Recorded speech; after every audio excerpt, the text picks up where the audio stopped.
get the whole story.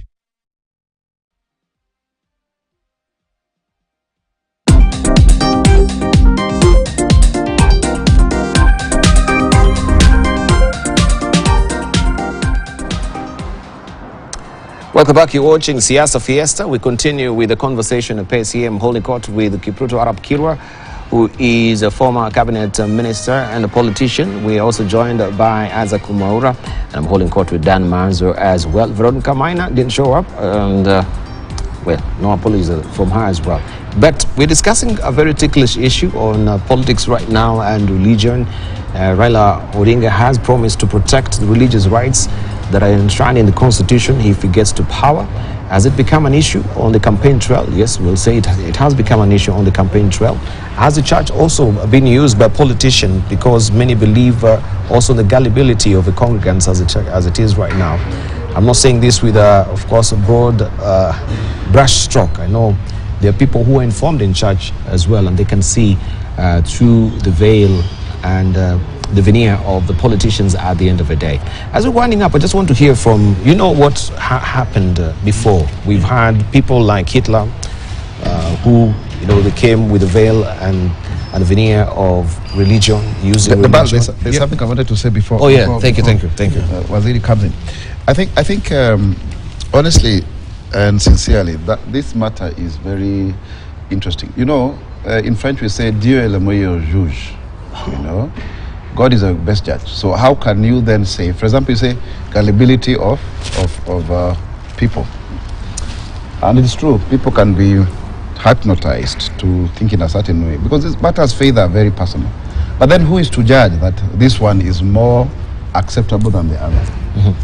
And when you take a high moral standing in that regard, then you are taking the role of God, that you are judging other people. And the Bible tells us very clearly, those of us who are Christians, that do not judge. So you weaponize then religion. You make it a source of political, conflict. I think for me that's not very right. If you profess your faith, anyone can profess their faith, and nobody should also question you when you do so. For example, I can't come here and say Deval is pretending to be a good Christian than Isaac Maura, for example. So it's not something that there's no end in sight, in my opinion. Mm-hmm. In my humble submission, there's no end in sight in this regard, because it's not like the way you would say we are counting votes. And so when we count, we'll know who is more religious than the other. You get the point? It's a matter of the heart. Thank you. It's a matter of the heart. Kipruto? Yeah. In fact, it should not be lost in our mind that the church has played a very critical role in trying to bring harmony, even among politicians. And this year, more than any other time, there have been a lot of crusades on issues of having peaceful elections. Because, as you know, we witnessed some rapturous moments in 2007 after the elections, and the church has been very keen to ensure that this election is going to be peaceful. I know there are certain even caravans organized by the religious faith groups for purposes of talking peace in every sub-county and county of this republic. That, to me, is the role the church should always be able to play. As to whether Christians are going to be misused by politicians, Christians are also equally intelligent, in the sense that they know who is preaching water and drinking wine. So at times when you go to church, you talk to them, but when you leave them, they know this man is believable and this other one may not be believable. So it's really a question of choice, and Christians do not really vote en masse for an individual.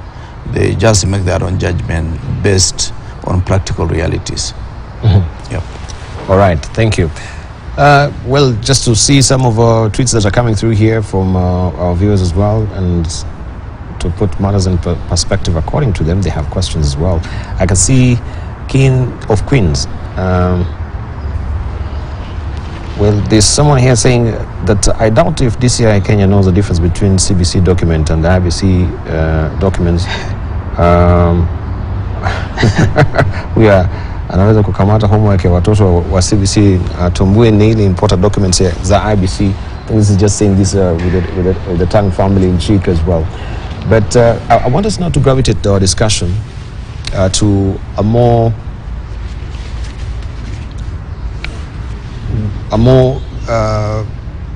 serious issues that to do also with the president really going home right now, because there are preparations right now with the send-off. We may just flip over to the back page of the Daily Nation, where we can see that there's a send-off festivities that is in preparation, is turning out into gear right now, and maybe we can also comment on that as well.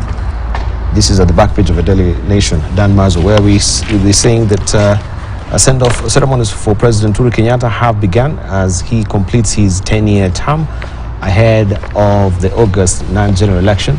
The head of state hosted military bosses and media executives at Uhuru Gardens, where he explained the reason behind the refurbishment of a facility in Langata. And in light of that, we have the Star that we can see is highlighting also the send-off package for the president and the deputy president. We had shown that lucrative Uhuru and Ruto pension packs. Everyone, this is why everyone wants to be a president in this country. Maybe we could just look at it and see some of the packs that are really there, and what William Ruto and President Uhuru Kenyatta will be receiving once they exit office, just to run you by and to see why the governors, and I think we were discussing also the governors' packs last week here, were saying they should be treated as, you know, just the same treatment that were given to the president should be given to them as well. This is what Uhuru retire benefit will be.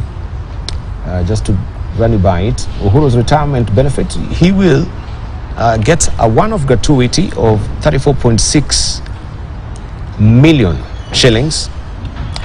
Also, a 1.2 monthly lifetime pension, 4 cars, right? 4 drivers. We have also 300,000 shillings for electricity, water, and telephone. And we have also 200 shillings entertainment allowance.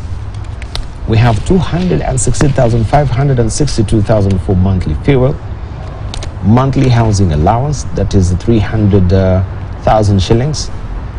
We have 2 cooks, 4 housekeepers, 2 laundry personnel, 4 house cleaners, 4 personal assistants, 4 secretaries, 4 messengers, 4 drivers, as we've seen there, security guards, 6 of them, office space personnel. I want you just to comment also on the send-off that you can see here. Maybe we can begin with you, Isaac Maura, for the president.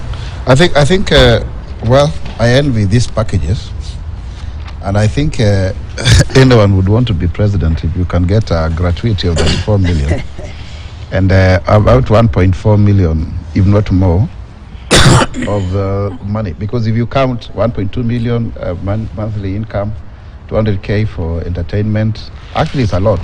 Another 300 for housing allowance, that makes it 1.7, 300,000 for electricity, 2 million, and then fuel 216. So about 2 million shillings as your salary. And then you have 2 cooks and housekeepers and all of that. It looks very good, but it's good to treat presidents with dignity. I think it also encourages them to retire, so that they do not end up in penury. There's a former president, I think, in the West African country, this is Senegal, who now has been reduced to a pauper. And by the way, what people don't know, and it's good to say here, maybe Kipruto Kiro is more, he has more authority on this. You know, when you're in this political office, you live at a certain standard, and people still expect you to continue living that way after you've left office.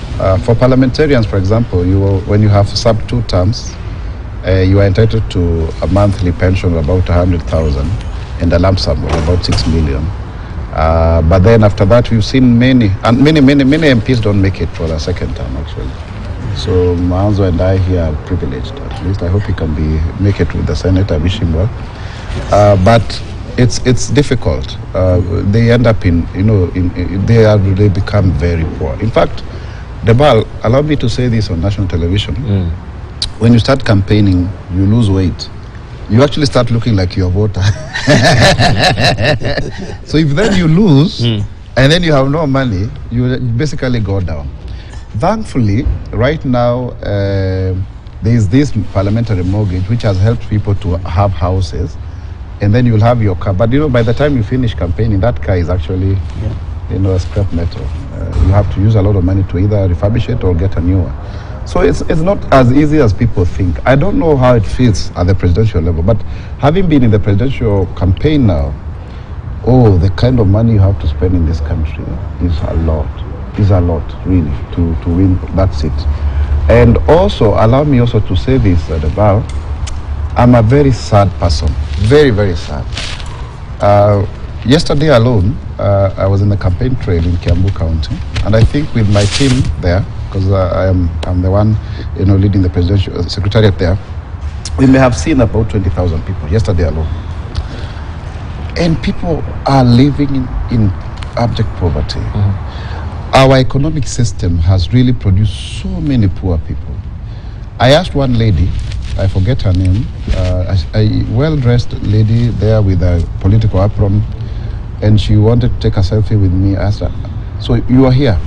Of course, they expect to be given something by the end of the day. That's our politics. We cannot lie. So I asked her, what do you do? I sell sukuma wiki. I have a kibanda. How much do you make in a day? 300 bob. And there are so many people like that. So unga is very, very important to them because they survive. It's like a day, a meal a day, a meal a day, and there are many of them. I felt so sorry having been part of government, and we still have not been able to lift millions of our people out of poverty. To be very sincere, honestly, we owe an apology to Kenyans. Now, either you compare that and these packs, they look very hefty. They look very hefty. So you have one reality of independence, of a culture that we have all been sucked into, of handouts and what have you. On the other, that you need to maintain when you are not in power. But on the other, you have masses of people who are really poor, who are living less than $2 a day. And it's a reality, it's a felt reality. So we need, and urgently so, an economic reorganization so that such kind of pacts can make sense. So on one hand, yes, so that I feel like I'm speaking on both ends of the mouth. On one hand, yes, I agree that then you need to cushion these leaders who have served in this country.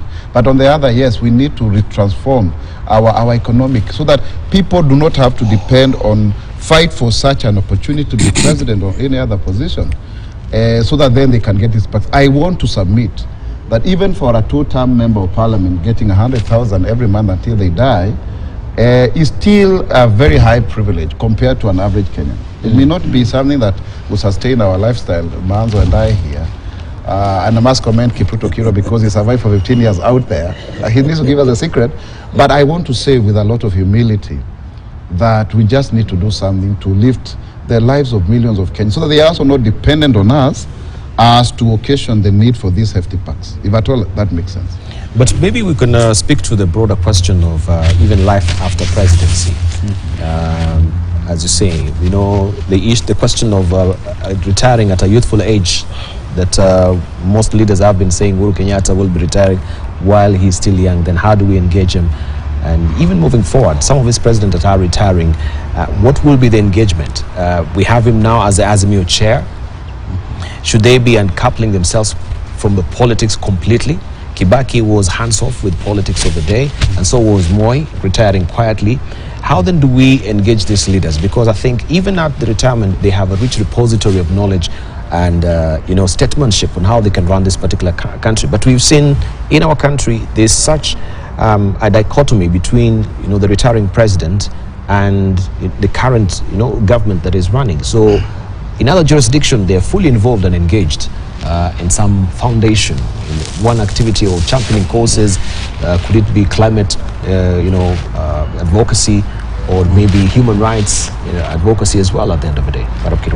Well, I think it is important that we also make use of all the leaders, because once you are in an office, you might have made so many mistakes. Like, for example, I was an MP for 4 terms. Yes. I might have made mistakes as an MP, as a minister, assistant minister, but there are certain experiences that somebody has, and that should be what we need to do as a country. But we have this behavior that you have to push yourself so hard to be relevant when you leave office. At times you find, because I've run 7 elections, I won 4, I've lost 3, trying to be senator for my county, except this election that I'm not running. But at times you get over 60,000 votes in a county like mine, when the winner gets possibly 71 or say 65. Then you find people almost pushing you to the periphery. You have to fight back to be relevant. What we need to do is to engage the leadership of this country in terms of what expertise does the Honorable Maura bring to the table if he is no longer a member of parliament. What does Dan Manzo bring to the table if he is not a member of parliament, or when he retires as Senator or Makweni? So these are some of the challenges that we have as a nation. We must build that culture. The other issue is that we should also try to assist leaders. I say assist leaders because I've tried, and I've tried to be a serious scholar even after politics. And but I found it very hard to start writing my experiences. And we need to assist to have an institutional way of getting some of these leaders write down their experiences. The American society has been built by the very leaders that were very good in writing, and some of the ideas they captured 200 years ago are still relevant today. What you need to do is that people like the late Jeremiah Nyaga passed on without much, but there is a book written which does not give us the philosophy of Jeremiah Nyaga that I knew. Masinde Muliro, people like Ngala Mwendwa, people like Eliud Mwamunga, just to name a few. People who we know, they lay the foundation of this country, but they have not written books, and people have not been able to capture what is their thinking. This to me is very important. Now, in some countries, like what the Honorable Maura was saying, there is a former vice president of, I think, a small country in West Africa who actually was a president. Then he was overthrown by his vice president, and the guy disappeared, went to the village, and the wife ran away to Europe, and the guy was living in abject poverty. It is actually his mother who used to cook for him until he fell sick, and his former colleague now, who had overthrown him, went back to take care of him in hospital, to pay for his hospital bills. So this is the kind of life that we need to balance. Yes, I agree, we are still a poor nation. Poor because we lose 2 billion. You heard the president saying 2 billion a day, effectively about a third of the national budget every year is lost to corruption. If we're able to seal those loopholes, this lady in Kiambu earning 300 at the end of the day because of selling some sukuma wiki or whatever it is, would actually have her income go up to almost 1,000 shillings a day, giving us some decent meal every day, and also living in a decent way. So I think we need to structure a balance on how we can engage former leaders. You know, at times it's not even about the salary. Yes. It's about feeling useful to society. And people come to you and you still have something to give them. Well, my pension, I share with people, even up to now. Even whether you are running or not, you still have to share whatever you are getting with people, because people will come to you because they expect you have at least 1,000 shillings every day or more. So the problem is how to be relevant beyond office. This is a question. Perhaps when I get time to write a book or so, there are certain fundamental things. When members of parliament come to parliament, they don't know they will lose the elections. And when you are losing elections, you don't know. You know at about midnight that you have lost elections. And I have a feeling that what we should be doing is to socialize new members of parliament and socialize those who lose elections and go home. Because at times now, if Honorable Maura does not get another nomination or does not become somebody else in society, he needs to be prepared that there will be so many people coming to you with very good deals because they know you have that pension. The 60 million you're talking about. Right, but from the legislative perspective, because we have all this, and you've talked about all these good leaders, Masinde Muliro, maybe they've never really documented, the political journey for many generations to come that will be interested to really learn about the history of this country. You as legislators, don't you think maybe, because some of the leaders, they don't want to feel like, I'm still encroaching on the politics of a day, I'm a gentleman, I just want to resign quietly. But if I'm approached to help, I'll be obliged to, I won't really, say, no, I'm done with politics. I'll graciously consent to actually help the country with the knowledge that I have. How then do we formulate a legislation that can try, even if it's coming up with a consortium of the retired presidents, that they can sit, on the table of councils, where they can deliberate on big issues of this country, where we sometimes grappled with issues of, like we're going to elections. We have to call, the late Kofi Annan. We have to call many leaders, the late also Desmond Tutu, to come and try and reconcile some of our leaders here.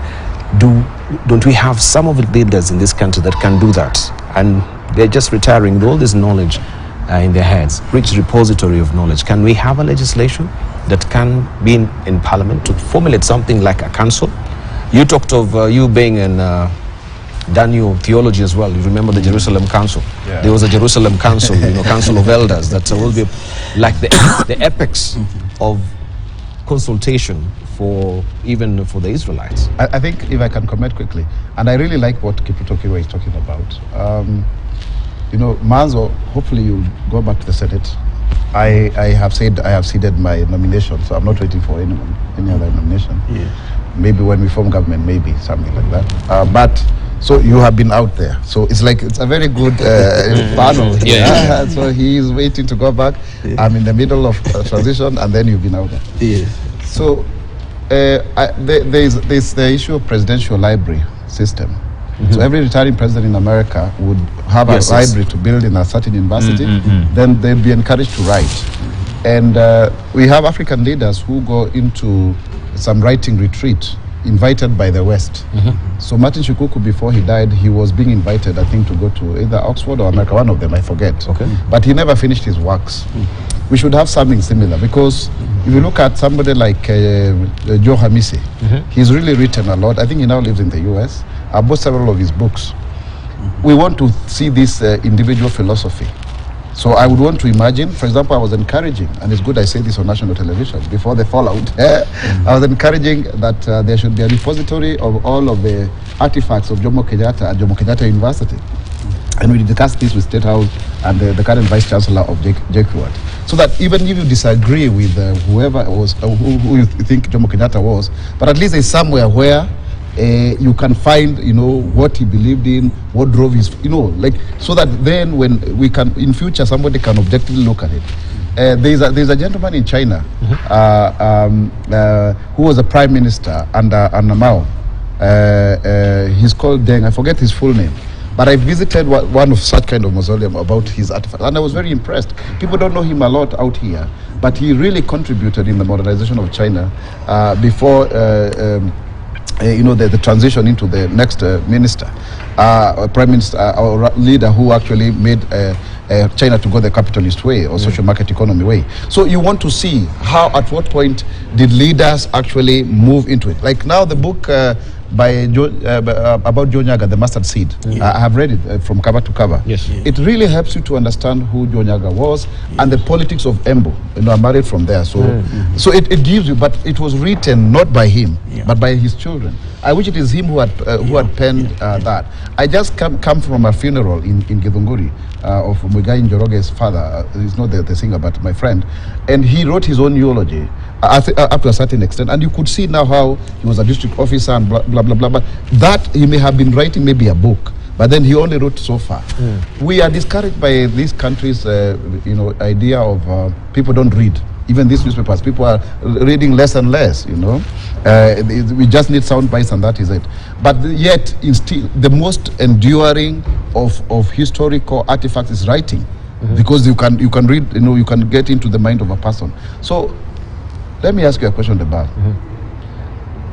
What do you do with all of the knowledge that we have gotten, for example, from Parliament for the last, say, 10 years? For me, I've been a member of the Budget Committee for 3 years. I've been a Vice Chairman for Budget in Senate for 3 years. And you have seen me commenting authoritatively on the matters of economy of this country. How many of Muauras are like those? And then all of that is swept away. You have newbies.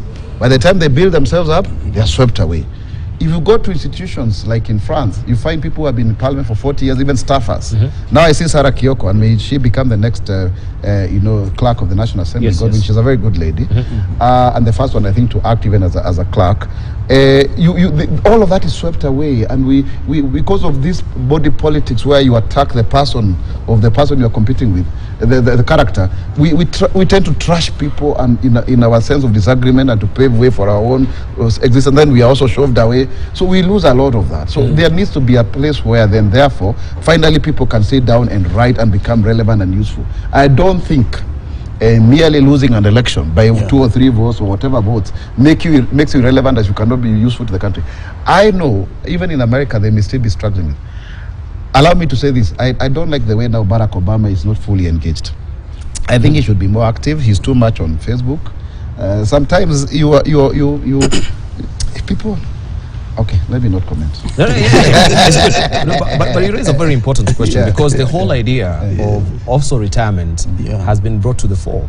And we've seen even the civil servants, the government is recalling some of its very seasoned, very knowledgeable civil servants that have been sent home. And there was no proper planning of the transition. So you have a very consummate engineer who is going home with very good knowledge. But in terms of preparation and role modeling for the next generation to take over, there is that big gap. And so the government also is going back to this very seasoned civil servants to come and help at the end of the day. What you're raising is very critical. Who came up with the idea of retirement at the end of the day? All right? That is a question that needs to be broached. I was seeing a conversation on one of WhatsApp on how also scientists are saying, you know, by the time you're retiring, you're at the age of 60, you're going to 70 as well, is when now you are at the apex of your knowledge. You are the apex and the refinement of your career as well. Should we be retiring these people who, at that particular age, is when now they've fully blown to show and showcase, you know, their expertise as it is right now? Actually, many will argue that we need to also show way for the young people to take over for this particular some of these works at the end of the day. But even they were proving it that you know, cognitively is when your mind is actually you know, very nimble. You can actually you know, begin to grow or get some new neuropaths at the end of the day. So the question I'm asking is, just as you raised that Barack Obama, a very consummate leader that the world has ever seen, but now is in retirement, how do we tap into such talent, you know, for productivity in different spheres of our lives as well? But we bring this to context in this country as well. Uhuru Kenyatta, when he's going to retirement, Jomo Kenyatta has passed on, Moi has passed on, Kibaki has passed on. He'll be the only president in retirement right now. If he's not fully engaged as the chair of ASMI, what will he be doing? And you see, this is the context where we bring some of these issues and trouble in Africa, because how then do we engage presidents or leaders who have been very formidable in their leadership in this generation, yet post-retirement they've got nothing to do? I think President Moi captured it very well when he gave his last speech. I don't know that it's at Nyayo Stadium or something, but he said that is the dilemma of retiring senior public servants. That by the time they are retiring, they feel like they have the best of experience to rule this country, to give more. He actually said so. It's on record. And that's why I think universities retire their professors at the age of 74. To be honest, I don't like the way Barack Obama looks like he's not very well engaged. He could have done more with his foundation. I don't know why he looked a bit curtailed. And yes, it is true. You look at various African leaders, they are idle, they start engaging themselves back into politics, they want their parties to win. I don't know whether, and I am just postulating, I don't know whether that is the reason behind the assassination of Prime Minister Shinzo Abe in Japan, for example, because he was in a rally campaigning for his party candidates. You get the point? Yeah. So even you saw Mahathir Mohamad at the age of 93, I think. And I wanted to ask you a bit of Mohammed himself, because the population said, you know, we've seen your leadership skill, Mohammed, and we want you to take us back to, you know, that particular epoch of time that you were at the apex of leadership yourself. And you see, he came back because of his track record. That's a question we need to ask. He should have mentored somebody. Can we be curtailed by the Constitution that it's a 10-year tenure? Does that really buy you forever, not to actually seek presidency afterwards? A difficult one, but I think you should mentor other people and create institutions. The problem is that political parties in this country, they only survive an election, then they are gone. Then you have to start again. Let me hear from Kirwa. You know, what the Honorable Mora is saying is very true. There's no party that has won election twice for the last 20 years in Kenya. It was NAC, the next one was PNU, and then URP, Jubilee, URB, TNA, then the last one is Jubilee. The next one, of course, you know, Jubilee is now part of a new formation, and the URP wing is now part of the Kenya Kwanza. So what does it tell you? We do not have serious political institutions in Africa, not Kenya alone. And I've said before, Tanzania perhaps is one example, and South Africa, that one party has sustained itself in power for more than 4 elections. In Tanzania, about 5 elections, and so on. Now, the next issue is that we are a mirror of our own society. We mirror our own society because, one, we do not believe that we exist in this society as young people, old people, not so old. What am I trying to say? We must make every part of our society useful, so that we complement each other and we synergize, so that we are fully productive. Now, the old people, yes, 2 terms. It is because of our bad manners in politics that people overstayed their invitation. That's why we have dictators in Africa, like the late Ombalubai, the late Idris, Dabi, and many others that stayed for 30 years, 40 years, until they looked bad. But what we need to do is, yes, do your 10 years, perhaps, but we engage you beyond the retirement. And then how do we formally do that? That's the question I'm asking. We don't do it formally, because whoever wins, if they win, you remember the 2 brothers in 2013 and 2017, they are now nemesis. So if William won tomorrow, I'm sure he will not want to see Uhuru around State House. Perhaps if Raila won, they may have some consultations with Uhuru. But how shall we make sure that a retiring head of state is perhaps given certain revered position, such that he can still be consulted by a sitting president? And it brings me to the other question that I've always said. I think in future, a deputy president should have a cool-off moment. A cool-off moment? Yes, so that after 10 years, like now Uhuru Ruto could have stayed away for 5 years, if that was provided for. Then he comes in on his own momentum, so that there is clear distinction between the Kenyatta, Uhuru Ruto system and the new system, either led by Ruto or led by somebody else. So that there is a clear distinction that any retired president or any retiring president has space in the politics of the country, and that space it does not meddle with it, but he gives some advice. And perhaps to cap it all is to see how institutionalized is our leadership going to be going forward. Yep. But one will argue that maybe if Uhuru Ruto's bromance, so to speak, was working, that I would love to continue. It's sort of a continuity of the projects, the legacy, you know, the visionary, you know, aspect of it from Uhuru's presidency. To extension, now we have William Ruto. But you know, Dibar, all this, that's why I look at the manifesto of Azimio and that one of Kenya Kwanza. All this is benchmarked on the blueprint that we are 2030.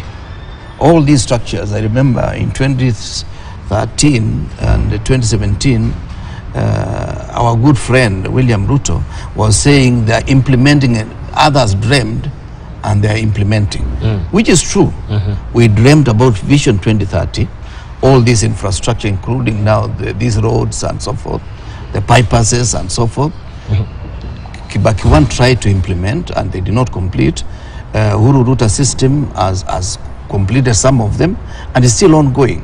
So there is nothing really new that these manifestos will provide us. It is only the style of implementing, the focus.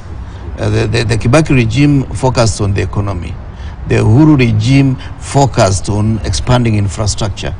Of course, the next one perhaps will also be to make use of the same infrastructure that we have expanded so that it gives some gainful use, such that it's not just infrastructure without the economic capacity to carry on them. All right, then Mazo. Yes, so first of all, the job of a politician is very severing, and by the time you retire, you probably would have done many other things which you will not do, and especially if you have not stolen from public coffers.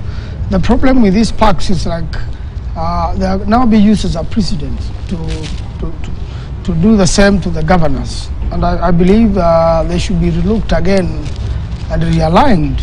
One time it was argued that for you to get these parks, you have to completely retire from politics. But I believe if we build political parties, which are serious institutions, then retired politicians could continue serving in the party and help build a party, for prosperity of the country. Because you see, democracy of a country is guided by the political parties to a large extent. So I believe these parks should be relooked again so that they are well defined and they follow good precedents in the world, so that we don't take too much away from the public coffers. And I want to say that whatever a politician does is a 24-hour job. President Uhuru Kenyatta is working around the clock, from dealing with the local matters to international matters, and they truly will deserve some parks. But if you have gotten gratuity, then you end up with a monthly pension. Those two should be reconciled. Are you going to be on gratuity, or are you going to be on monthly pension and these other benefits? Obviously, if you abandon a former leader or you leave a former leader to just go and work again for himself, then as an institution, on the president's your institution, there is something not right about that. But I believe, so that the governors don't now use this template for themselves, we need to have a law really which deals with this, so that it can be settled and can be agreed upon by Parliament, so that at the same time the country's coffers are not exploited. But it is good to take care of retired leaders. Yes. Right, and to tap into those. So I wanted, even as we're concluding on this matter, just to know what will be the way forward in terms of engagement. Now Uhuru Kenyatta is retiring. Of course, he'll be the chair of Azimio la Umoja. But post Azimio la Umoja, what sort of engagement can we remember for Uhuru Kenyatta, that he had a rallying call maybe for climate, for climate change and maybe globalization that he can champion? We've seen some of his leaders, they have one thing that actually they say, this is what I'm going to be, pushing as maybe an advocate, right? This will be my advocacy, an activist, and this is what I'm going to support with my finances as well. For Uhuru Kenyatta, what will that one thing be, Isaac? I think he was appointed as a youth envoy for the Africa Union. And there's even like he was very good at that. You remember, even that's the platform in which he came into office on. And there's a young lady, Faustine Muyumba, who was like the the real youth envoy. You know what I mean? Like this is a presidential at the patron kind of level. She's now a senator, I think, in Congo, DRC. President Uhuru can do that very well.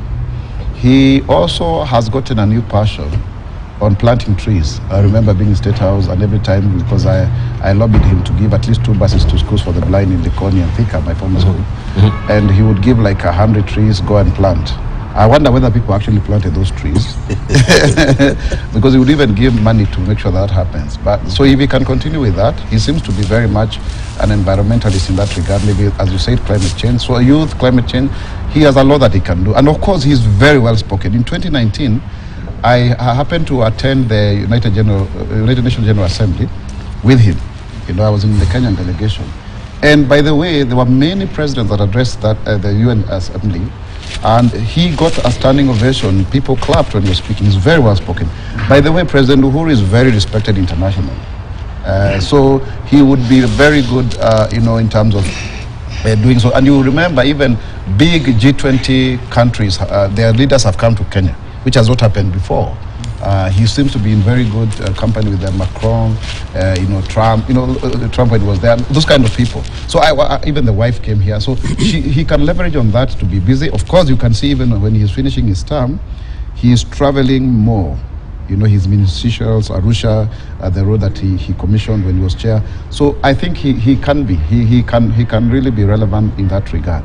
But also, allow me to say this, Debal, this is your show, but I would have profited more. Kipruto Kirwa is best placed to tell us, first to share his experience, and I would encourage him to write a book, but also how has he remained relevant for 15 years? Maybe we have a lot to learn from him. Indeed, and I think that's why we're having this conversation. And how do we make sure that we tap into that rich seam of knowledge that he does have, him and other leaders as well, and how do we formally document this? As you mentioned, that we can archive it for future generations as it is right now.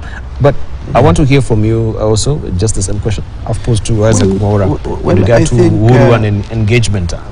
Same for Azimio as the chair. Okay, possibly Azimio may be a temporary arrangement for now, but I think the long term is how does he funnel out his legacy in a way that he remains relevant, not only to Africa, but also to the rest of the world. You know, Africa is bedeviled with so many conflicts. You know, out of 54 conflicts in the world that are now existing, about 30 of them are in Africa, in one form or the other. And therefore, the president can also be a peacemaker in the region and also be ambassador of peace in the world, given the position that Kenya enjoys in the Horn of Africa and also internationally. We have a good name internationally, although at times we think that we are the worst, but we have a good name. And as to how I've been able to survive, I think it is the grace of God. But I started by getting 11 million as a take home, and I'm getting about over 200,000 every month, and that is what is sustaining me in terms of pension. But the most important thing is also to be useful to yourself. As you know, I went back to school, and I'm now completing my PhD in international studies, and that has assisted me to mix with young people, to interact with them, share their new experiences, because at times when you are a certain generation, you don't realize that you are no longer part of the mainstream of society. But when you interact with these young people, you get to realize they have also very interesting ideas, and they used to enjoy when I tell them what I was doing 34 years ago when I was in high school and also in college, and they were enjoying it as history. But for me, it is contemporary news, because what happened 30 years ago, what happened 30 years ago is something I remember reading in the newspapers, and it was like news. Right. Yeah. Well, and you know, the fact that also for the legislators, and I know for artists as well, there's what they call the post-performance depression. And even for you legislators, you might have been in the House for quite a long time, 20 years, 30 years, and once you're out there, it's like you are left to be on a free fall. You don't know how to really reorient yourself back to the society, because you cannot go back to formal employment. I think you feel this is over and above you? How then do we engage you?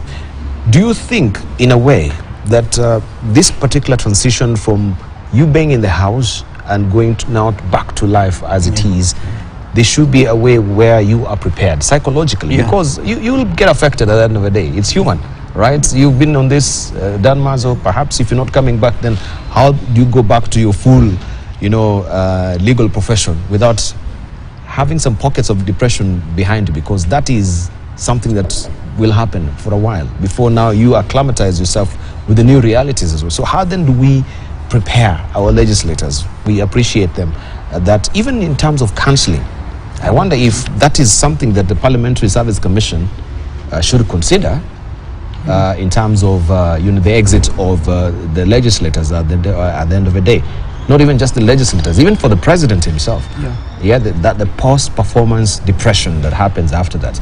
How then do you deal with it? And you cannot really consult anyone, maybe beside the Margaret. Because I'm depressed that I don't have the instruments of power with me again. Let me say this. When I was minister, you wake up at 5 because you have to be in the office and deal with the official things before people arrive. Because by 8 o'clock, the place will be having about 10 people. By 10 o'clock, we have 80 people in the waiting room. All of them, they want to see you. So, fast forward, I lose the election. I wake up. I have nothing to do. I get out of the house. I tell the guy to do the garden. So you realize that you have all the day to yourself. And even in the evening, you don't sleep well because your mind has not been taxed. It is until I went back to school that I had a reason to wake up in the morning, knowing that I have to do my assignment, knowing that at any time I got some good marks, it was like my bank account is now improving. So this is the reality, that at times you wake up and you realize for 20 years you've been engaged as a member of parliament. This morning, you are not a minister, you are not a member of parliament, and you are actually nobody. Nobody in the sense that nobody really has anything to do with you, and whoever makes a call to you wants some money. So you realize you are actually a prisoner of society. So I would recommend somebody like him that if he does not get a job, he goes back to teaching. He goes to teaching, so that every morning you wake up and you have something to do. Otherwise, I would recommend Parliamentary Service Commission to do 2 trainings for members of parliament who have lost elections, to prepare them that you are 6 million, be aware of funny guys. I don't want to tell you what happened to my 11 million, but at least I'm still surviving. And those who are coming in, to tell them, assume this is the last election you have ever won. Prepare yourself these 5 years, at least you must have basic 1, 2, 3. And at that stage, I want to thank the Honorable Peter Oluwaringo. Is the one who made it possible for us to be pensionable. Otherwise, former members of parliament used to hang around parliament so much that they became a nuisance. You literally had to run to the chamber because that's the place they are not allowed, and the pigeon hole. Otherwise, you hang around dining, that small room where you make telephone calls, you find a former member coming and asking you for some money. So it is a reality. People think it is easy to be a former member of parliament. It's the worst thing that can happen. And if you don't prepare yourself psychologically, you will start hating society. You start hating society. Indeed. So this is something I'm so passionate about. If I was to write a book, I should write about that. What it means to be a former member of parliament. And how we treat them as a society. Because we come and say, somebody calls you former. Somebody met me in where was it, at Junction. He said, "Oh, are you former Kipruto Arap Kirwa?" No, I think in his mind, because you are former, he thinks now even the and it was a young boy, so I don't think he had any malicious intentions. But for him, he knew me as former, and therefore even the name must have, I don't know what was going on in his mind, and it hurts you when you are told the former Kipruto Arap Kirwa. Yeah, indeed. And so then, how then is that transition from success to significance? Because I think you are in a significant place in the society, and we should appreciate that. No, I'm happy. In fact, the such a program is very useful. Yes. Because I wake up knowing that I have a responsibility to discharge. Yes. Yeah. So I come here and I'm happy. And of course, when we engage you, we have these institutional memories that we can tap into when we relate to Dan Mazo with the current, or also Isaac Mwaura as well. We can refer back during your tenure as well. You can tell us more what really happened there, how the system were really working. So you carry the good institutional memory, but you see sometimes, as you say, we don't really archive this. In fact, the three of us after elections, so that we have time to say that. We'll be telling us his new experience. But Isaac, on a serious note, even as we're winding up, because yes, now we know you're not in the race anymore, and this is a reality. You go out there, maybe even you'll be appointed as a cabinet secretary. You do not know. There's so many things will be happening. Same for you, Kiro, as well. Dan Mazo, how then are you preparing yourself? What you do, for example, there's something that is very interesting. I don't know how old Dan Mazo is. He looks young, but I don't know how old he is. I am 40 years now. Yes. You become pensionable at 45. Yes. So I cannot access my pension now. Yeah, for 5 years. Yeah. For 5 good years. For 5 good years. Yeah, and that is why now I needed to be elected, for a one term, so that then even if anything happened at 45, I would be like Kipruto Kirwa. So there are those of us in my situation who are worse off.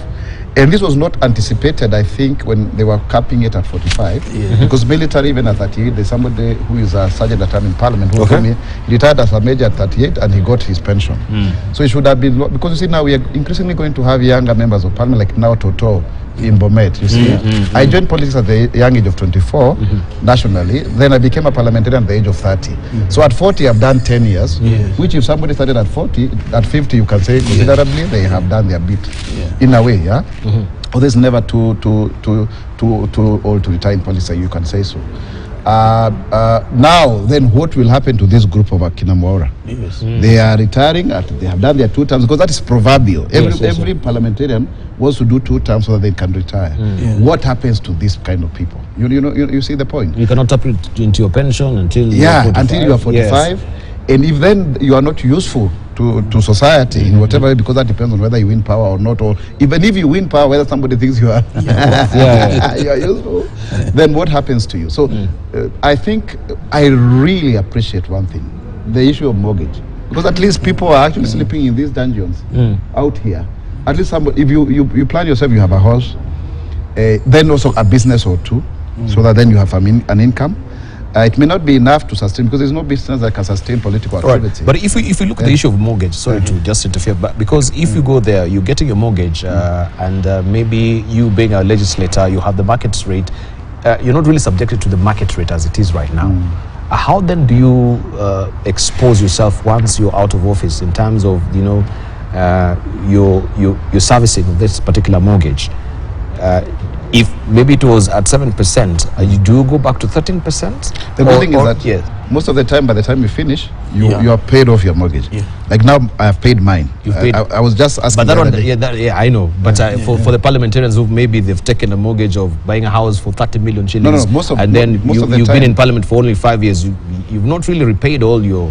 What they have done, Debal, they calculate that by the time you take your mortgage, not unless you're lazy, like you didn't follow up, or let me not say lazy, that may be very harsh, maybe things happened, but mostly they calculate that you should have finished by the time you are out, so you are not given what you cannot finish. But if it happens, then you must have other, but it's serious, because there are people we were with in the 11th Parliament who didn't take a mortgage or have a home, because this life of ours, it is very deceiving. You will spend all of your money and you will see nothing that you've done with it. So my advice, in fact, I advised a younger member of Parliament who came in through a by-election to take this and that and build a home.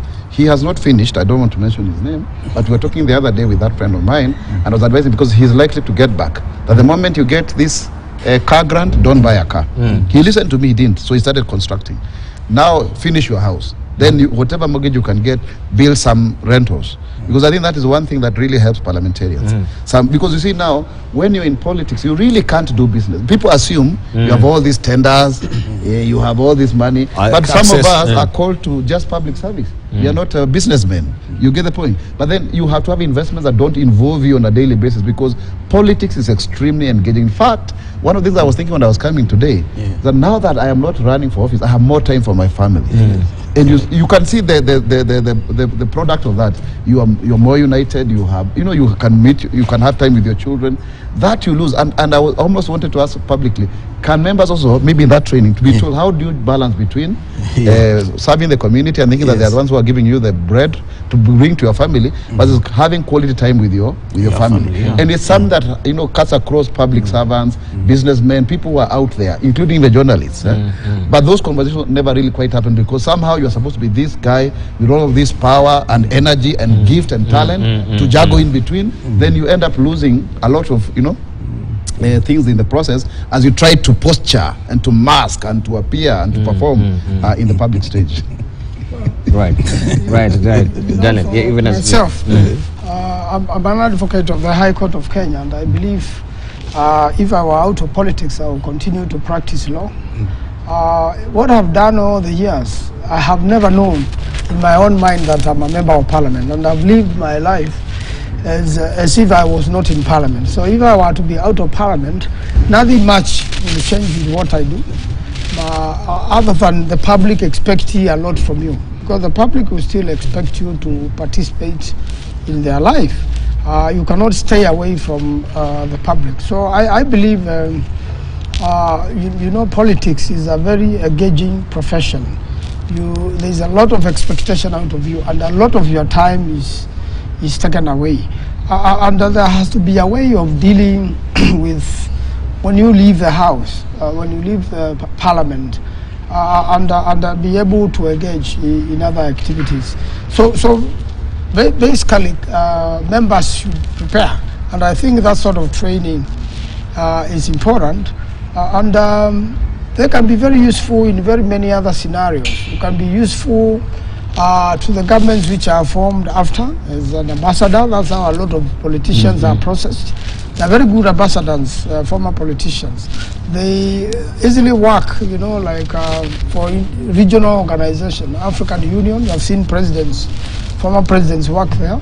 The Eastern African Cooperation, many other places they can be able to fit. But by and large, I think it's good for one to prepare themselves, because you see the seat belongs to the people, and they can give it to whoever they believe they can give. So when you participate in politics, you do your level best, and you expect the people to make a decision. So it is something one can prepare, but as I've said, there has to be some alignment on the parts, so that it is already settled on members of parliament. I have seen the proposal for the president and deputy. But now there are other proposals which have come for the governors. I think something must be aligned, and most probably by parliament, so that you do not take too much from the from the public coffers. Thank you. Let me just give you 30 seconds for maybe your headline thoughts as we're winding up, Mheshimiwa. Well, I still pray for peaceful elections, and may the winner be accepted, and the losers also take it in grace. And also, finally, is to pass my message of condolences to the families that have lost their loved ones in the disaster that befell the bus that was going to Mombasa. And I do not know, I've been on that road, I do not know whether the design of the bridge is right, because you come down, then you take a curve, and the normal geometrical forces is that if you are going downhill, by the time you take an angle, you tend to shoot on the circle. So I do not know whether we need to relook, apart from the problems of the bus, we need to relook at that bridge. I think Ken has, of course, pronounced himself on that they're going to look into it. Isaac Maura? I think I like the way Kipruto. He's very brainy. You see how even he's physically demonstrating that. I really admire that. This is one of the best shows. It was very spiritually aligned. We were discussing matters spirits, about spiritual matters, pensions, whatever. I really like this. One of the best, very sober debate. Knowing where we've come from, even with you. So, and it's very less acrimonious, so I really like it. But of course, we are in the business of politics. I am coordinating the presidential campaign in Kiambu. We want 1.3 million votes for William Ruto, and we are going to Thika, Georgia, Ruiru, Gatuno North, and South today. Yesterday we had a whole delegates meeting for women. But by the end of the day, God is the one who gives leadership. Thank you. Thank you, Isaac. Yes, really, it's sad on what happened on that accident, and accidents ordinarily occur due to carelessness. I believe we must have a way of making sure that over speedy, especially with public service vehicles, and even wherever vehicle is checked. And I think if a driver is not familiar with such a place, there's a reason to be cautious so that we may save lives. You can see we have lost a medical doctor there, and it's very sad for the country. Finally, I vie for the seat of Senate in Makueni County, and I'm praying that God's will be done, and urge the people of Makueni to vote for me so that I can be their servant. Thank you. Very massive gentleman. I really appreciate it. And very organic. Thank you. Right, you're watching Siasa Fiesta. Thank you very much. Don't go away. Much more on Spice FM coming up shortly.